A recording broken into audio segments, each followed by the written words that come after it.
Hi, ഞാൻ വന്നിരിക്കുന്നത് penguin സീരീസിൻ്റെ രണ്ടാമത്തെ എപ്പിസോഡ് ഈ ആഴ്ച റിലീസായിട്ടുണ്ടായിരുന്നു. അതിൻ്റെ ഒരു എക്സ്പ്ലനേഷൻ വീഡിയോ ആയിട്ടാണ് വന്നിരിക്കുന്നത്.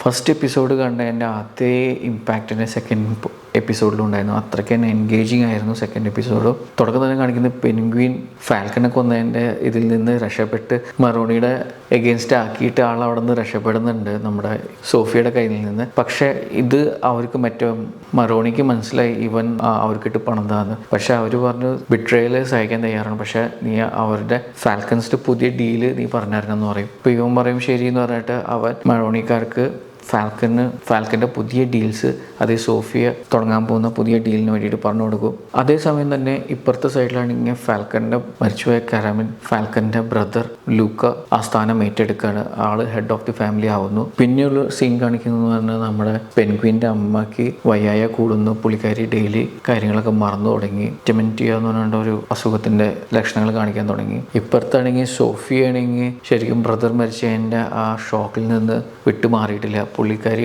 ട്രീറ്റ്മെൻറ്റ് നടത്തിക്കൊണ്ടിരിക്കുകയാണ്. മറോണി ഫാമിലിക്ക് ഇപ്പോൾ പുതിയ ഡീലിനെ പറ്റി വിവരങ്ങൾ കിട്ടും. അപ്പോൾ പെൻഗ്വിൻ്റെ അടുത്ത് പറയും നീ കൂടെ വേണം ഹെൽപ്പ് ചെയ്യാൻ വേണ്ടിയിട്ട്. അപ്പോൾ ആ സമയത്ത് ആ ഡീലിൻ്റെ സമയത്ത് പെൻഗ്വിൻ്റെയും കൂടി വിടുന്നുണ്ട്. പക്ഷേ പെൻഗ്വിൻ പറഞ്ഞിരുന്നത് ഒരു ട്രക്കിനെ അറ്റാക്ക് ചെയ്യുക, അതിൽ ഫുൾ കണ്ടന്റ് ഉണ്ടാവും എന്നാണ് പറഞ്ഞിട്ടാണ് പെൻഗ്വിൻ പറയുന്നത്. പക്ഷേ അതേ മറോണി ഫാമിലി ആ ട്രക്കിനെ അറ്റാക്ക് ചെയ്യും. പക്ഷേ അറ്റാക്ക് ചെയ്യുന്നതിനേക്കാൾ മുമ്പ് ഇവിടുന്ന് വണ്ടി സ്റ്റാർട്ട് ചെയ്യുമ്പോഴത്തേക്കും ജോണി വിറ്റി വന്നിട്ട് പറയും, അതായത് അവരുടെ ബിസിനസ്സിൻ്റെ എല്ലാം നിർത്തിപ്പോയി കൊള്ളണം എന്നും പറഞ്ഞിരുന്നത് ജോണി വിറ്റി. പക്ഷേ ജോണി വിറ്റി പറയും നീ ഈ ഡീല് നടത്തണമെങ്കിൽ നീ ആ ട്രക്കിലിരിക്കണം എന്ന് പറയും പെൻഗ്വിൻ്റെ അടുത്ത്.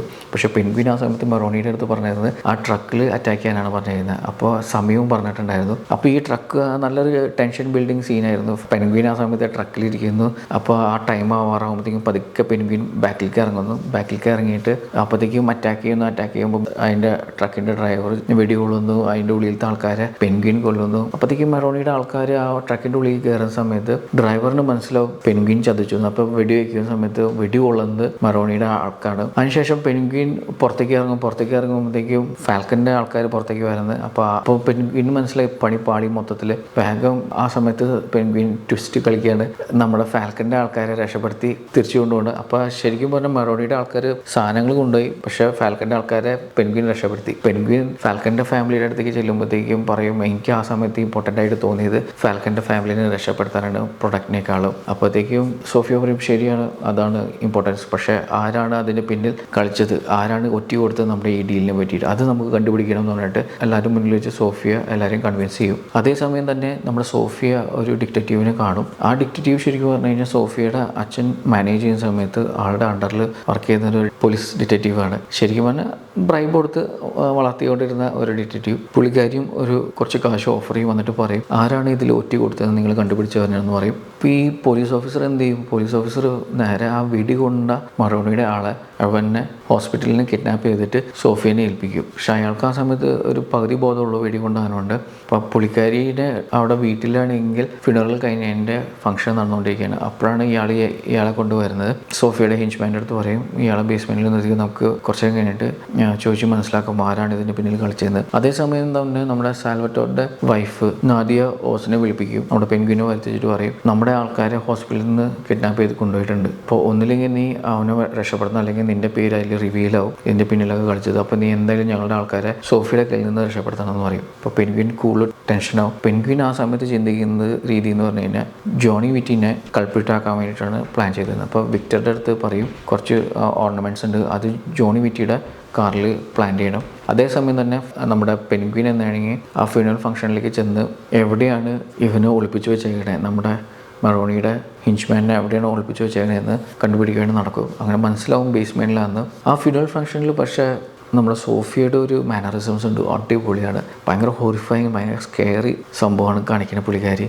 പിന്നെ പുള്ളിക്കാരിയുടെ ചില ഓർമ്മകളൊക്കെ കാണിക്കുന്നുണ്ട്. പുള്ളിക്കാരി ബ്രദറിനെ ഓർക്കുന്നതും ആ ഇമോഷണൽ സൈഡൊക്കെ നല്ല രസമായിട്ടാണ്. പിന്നെ ഹാങ് മാൻ എന്ന് പറഞ്ഞ പുള്ളിക്കാരിനെ അറിയപ്പെടുന്നത്. പുള്ളിക്കാരി കുറേ പേര് സീരിയസ് കില്ലിംഗ് ഒക്കെ നടത്തിയിട്ടുണ്ട്. കോമിക് ബുക്കിൽ നല്ല രസമായിട്ട് തന്നെയാണ് പുള്ളിക്കാരിയുടെ ക്യാരക്ടർ എക്സ്പ്ലെയിൻ ചെയ്തിരിക്കുന്നത്. ഭയങ്കര കിടിലം വില്ലനാണ്. അങ്ങനെ പതുക്കെ നമ്മുടെ പെൻഗ്വിൻ കണ്ടുപിടിക്കും എവിടെയാണ് മറോണിയുടെ ആളെ, ആ വെടികൊണ്ട് ആളെ വെച്ചേക്കുന്നത്. അപ്പോൾ ഈ ജോണി വിറ്റിനെ കൾപ്പിട്ടാക്കാൻ വേണ്ടിയിട്ട് പ്ലാൻ ചെയ്യാൻ വേണ്ടിയിട്ട് വിക്ടറിനെ ഏൽപ്പിച്ചത്. വിക്ടറിൽ നിന്ന് ഫെയിലാവുന്നിട്ട് വിളിച്ചു പറയും പെൻഗ്വിൻ്റെ അടുത്ത് എനിക്കത് പ്ലാൻ ചെയ്യാൻ പറ്റിയില്ല. അത് മനസ്സിലാകുമ്പോഴത്തേക്കും പെൻഗ്വിന് മനസ്സിലായി മൊത്തത്തിൽ കോളായി അവൻ്റെ പ്ലാൻ ജോണി വിറ്റിനെ കൾപ്പിട്ടാക്കാനുള്ളത്.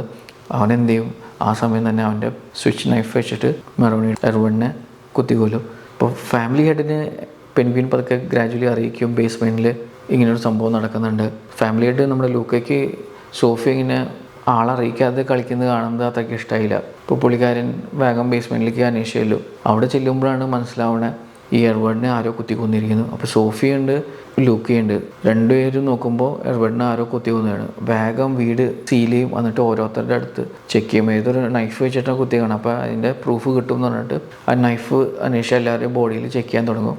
അപ്പോൾ നമ്മുടെ പെൻഗ്വിൻ ആണെങ്കിൽ അവിടെ ഒരു സീൻ ഉണ്ടാക്കും. ജോണി വിറ്റിനെ അറ്റാക്ക് ചെയ്യുന്ന പോലെ ഒരു സീൻ ഉണ്ടാക്കിയിട്ട് ആ സമയത്ത് നമ്മുടെ സോഫിയുടെ ഹിഞ്ച്മാൻ അവിടെ വന്നിട്ട് ഇവർ പിടിച്ചു മാറ്റാൻ നോക്കും. ഭയങ്കര വിശ്വസ്തനായ ഹിഞ്ച്മാനാണ്. അപ്പോൾ അയാളുടെ പോക്കറ്റിലേക്ക് ഇവൻ സ്വിച്ച് നൈഫ് ഇടും. അപ്പോൾ ഞാൻ ആ എപ്പിസോഡ് വിചാരിച്ചത് ജോണി വിറ്റിയുടെ പോക്കറ്റിലേക്കായിരിക്കും സ്വിച്ച് നൈഫ് ഇടാൻ പോകണമെന്ന്. പക്ഷേ സ്വിച്ച് നൈഫ് ഇടുന്നത് പുള്ളിക്കാരുടെ വിശ്വസ്ത ഹിഞ്ച്മാൻ്റെ പോക്കറ്റിലേക്കാണ്. അപ്പോൾ നൈഫ് ആളുടെ പോക്കറ്റിൽ ഇട്ടപ്പോഴത്തേക്ക് സോഫിയ ആകെ അത്ഭുതപ്പെടും. ഇവൻ അങ്ങനെ ചതിച്ചിട്ടുണ്ടെങ്കിൽ ഇവനെ ഞാൻ കൊല്ലും എന്ന് പറഞ്ഞിട്ട് തോക്കെടുത്ത് വെടിവയ്ക്കാൻ പോകുമ്പോഴത്തേക്കും ലൂക്ക കയറി വെടിവയ്ക്കും. അപ്പോഴത്തേക്കും സോഫിക്ക് ഫ്രസ്ട്രേറ്റഡ് ആവും. കാര്യം ആൽബർട്ടോനെ കൊന്ന ആളെ കൊല്ലേണ്ട അധികാരം സോഫിക്കായിരുന്നു. അത് ലൂക്ക കയറി വെടിവെച്ചു. അപ്പോൾ പുള്ളിക്കാരി പോയിട്ട് റിയാക്ട് ചെയ്യും ലൂക്കയുടെ അടുത്ത്. അപ്പോൾ ലൂക്ക പറയും, നീ ഈ ബിസിനസ് കാര്യങ്ങളിൽ നിന്ന് ഇടപെടേണ്ട, ഈ മീറ്റിങ്ങിൽ നിന്ന് പുറത്തേക്ക് ഇറങ്ങണം എന്ന് പറയും. എന്നിട്ട് ജോണി വിറ്റിയും ലൂക്കയും അങ്ങനെ വേണ്ടപ്പെട്ട ആൾക്കാർ മാത്രം ഒരു മുറിയിലായിട്ട് സോഫിയെ പുറത്താക്കുന്നുണ്ട്. അത് ഭയങ്കര ഇൻസൾട്ടിങ് ആയിട്ട് സോഫിയയ്ക്ക് തോന്നി. അതേസമയം തന്നെ പെൻഗ്വിൻ്റെ ഒരു വിശ്വാസമായി ഈ സമയത്ത് രക്ഷപ്പെട്ടു. ശരിക്കും മെറോണിയുടെ സൈഡിൽ നിന്നും രക്ഷപ്പെട്ടു, ഫാൽക്കൻ്റെ സൈഡിൽ നിന്ന് രക്ഷപ്പെട്ടു എന്ന് മനസ്സിലായി. അതേസമയം വിക്ടറിൻ്റെ അടുത്ത് പറയും, നീ ആ 2 ഡെഡ് ബോഡീസ് കുഴിച്ചിടണം, എർവണിനെയും നമ്മുടെ സോഫിയുടെ ഹിഞ്ച്മാനെയും കുഴിച്ചിടണം. എന്നിട്ട് പറയും, കുഴിച്ചിടുമ്പോൾ നീ അവൻ്റെ കൂടെ കിടന്നു നോക്കുക. അപ്പോൾ നിനക്ക് മനസ്സിലാവും നീ ഒരു ചെയ്യുന്ന ഓരോ തെറ്റിനും മരണമായിരിക്കും നിൻ്റെ മുന്നിൽ. എന്നിട്ട് അവനെ ശരിക്കും പേടിപ്പിക്കുന്നുണ്ട്. ഇനി ഒരിക്കലും ഒരു തെറ്റ് വരുത്തിക്കരുതെന്ന് പറയുന്നുണ്ട്. ആ സമയത്ത് നമ്മുടെ സോഫിയയുടെ ഒരു കോൾ വരുന്നു പെൻഗ്വിന്. എന്നിട്ട് പെൻഗ്വിൻ സോഫിയനെ കാണാൻ പോകുന്നു. അപ്പോൾ സോഫിയയ്ക്ക് ആണെങ്കിൽ ഇപ്പോൾ എന്ന് പറയുന്നത് പുള്ളിക്കാരിയുടെ സ്ഥാനം തിരിച്ചു കിട്ടണം, ഫാൽക്കൺ ഫാമിലിയുടെ സ്ഥാനം തിരിച്ചു കിട്ടണം, പിന്നെ മെറോണിനെ ഫാമിലീനെ അറ്റാക്ക് ചെയ്യണം. അതിന് വേണ്ടിയിട്ട് പെൻഗ്വിൻ്റെ ഹെൽപ്പ് ചോദിക്കുകയാണ്. അപ്പോൾ പെൻഗ്വിനാണ് ഇതിൻ്റെ പിന്നിൽ അറിയാതെ സോഫിയ പെൻഗ്വിൻ്റെ ഹെൽപ്പ് ചോദിക്കുന്നു. അത് അടിപൊളി സീനാണ്. അപ്പോൾ പുള്ളിക്കാരിനെ പറയുന്നുണ്ട്, നമുക്ക് അങ്ങോട്ട് തുടങ്ങിയാല എന്ന് പറയും. അപ്പോഴത്തേക്ക് പെൻഗ്വിൻ പറയുന്ന ഒരു ഡയലോഗ് ഉണ്ട്, ലെറ്റ്സ് ഡാൻസ്. അത് അടിപൊളി ഡയലോഗാണ്. ലെറ്റ്സ് ഡാൻസ് പറഞ്ഞാൽ പിന്നെ ഇനി വെടികെട്ടായിരിക്കും. ഇനിയുള്ള എപ്പിസോഡ്സ് സൂപ്പറായിരിക്കും, എല്ലാത്തിനും തീർക്കും. വേറൊരു കാര്യമുണ്ട്, സോഫിയ ഇത് അറിയാതെയാണ് പെൻഗ്വിനെ വിളിക്കുന്നത്. പെൻഗ്വിനാണോ എന്ന് സംശയം തോന്നിയിട്ട് പെൻഗ്വിൻ്റെ ഹെൽപ്പ് ചോദിക്കുന്നതാണോ എന്നറിയില്ല, പരീക്ഷിക്കാൻ വേണ്ടിയിട്ട്. എന്തായാലും അടിപൊളി എൻഡിങ് ആയിരുന്നു ആ എപ്പിസോഡിൻ്റെ. ഈ ക്രാക്കായ സോഫിയനെ നമുക്ക് കാണാൻ സാധിച്ചു. പെൻഗ്വിൻ്റെ ആ ത്രില്ലിങ് മൊമെൻറ്റ്സ് കാണാൻ സാധിച്ചു ഈ എപ്പിസോഡിൽ. അപ്പോൾ അടിപൊളി എപ്പിസോഡ്. പിന്നെ നമുക്ക് അടുത്ത ആഴ്ചത്തെ നല്ല പ്രതീക്ഷയിൽ നമുക്കിരിക്കാം. So thank you for watching this video. നിങ്ങൾക്ക് ഈ വീഡിയോ ഇഷ്ടമാണെങ്കിൽ ലൈക്ക് ചെയ്യുക, ഷെയർ ചെയ്യുക, സബ്സ്ക്രൈബ് ചെയ്യുക. ഇനി അടുത്ത വീഡിയോയിൽ കാണാം.